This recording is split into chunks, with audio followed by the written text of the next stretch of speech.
കഴിഞ്ഞ സെപ്റ്റംബറിൽ അൽബേനിയയിൽ ഡിയല്ല എന്ന പേരുള്ള മന്ത്രി ചുമതല ഏറ്റെടുത്തു. It's a normal thing, right? പക്ഷേ ചെറിയൊരു വ്യത്യാസമുണ്ട്.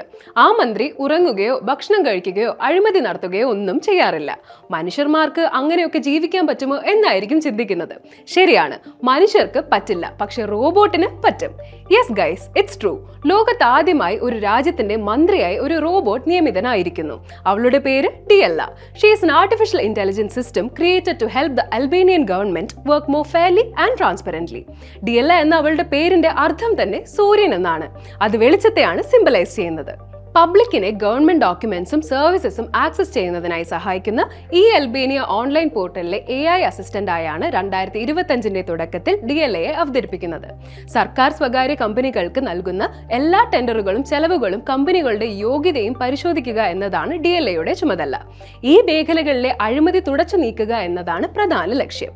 എന്നാൽ കഴിഞ്ഞ മാസം അൽബേനിയൻ പ്രൈം മിനിസ്റ്റർ എഡി റാമ മറ്റൊരു പ്രഖ്യാപനം കൂടി നടത്തി. ഡിയല്ല 83 കുട്ടികളുടെ അമ്മയാകാൻ പോകുന്നു. ലിറ്ററൽ മീനിങ്ങിൽ എടുക്കരുത്. പുതിയതായി അവതരിപ്പിക്കുന്ന കുഞ്ഞു AI അസിസ്റ്റന്റുകളുടെ എണ്ണമാണത്.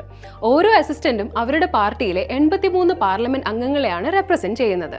അവർ പാർലമെന്റ് സമ്മേളനങ്ങളിൽ പങ്കെടുക്കുകയും അവിടെ നടക്കുന്ന എല്ലാ കാര്യങ്ങളുടെയും രേഖകൾ സൂക്ഷിക്കുകയും പാർലമെന്റ് അംഗങ്ങൾക്ക് നിർദ്ദേശങ്ങൾ നൽകുകയും ചെയ്യും.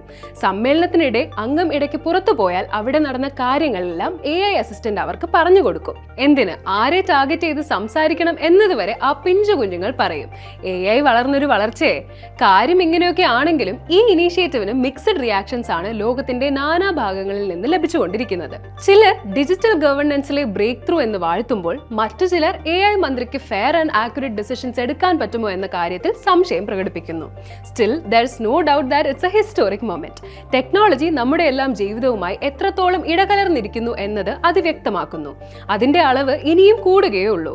ഗവൺമെന്റ് ഓഫീസുകളിൽ ഉദ്യോഗസ്ഥരായും ആശുപത്രിയിൽ നഴ്സായും റോബോട്ടുകൾ വരുന്ന ഒരു കാലം വരുമെന്ന് പറഞ്ഞാൽ അതൊരു ഓവർ സ്റ്റേറ്റ്മെന്റ് ആണെന്ന് പറയാൻ പറ്റാത്ത രീതിയിലാണ് ടെക്നോളജി മുന്നേറുന്നത്.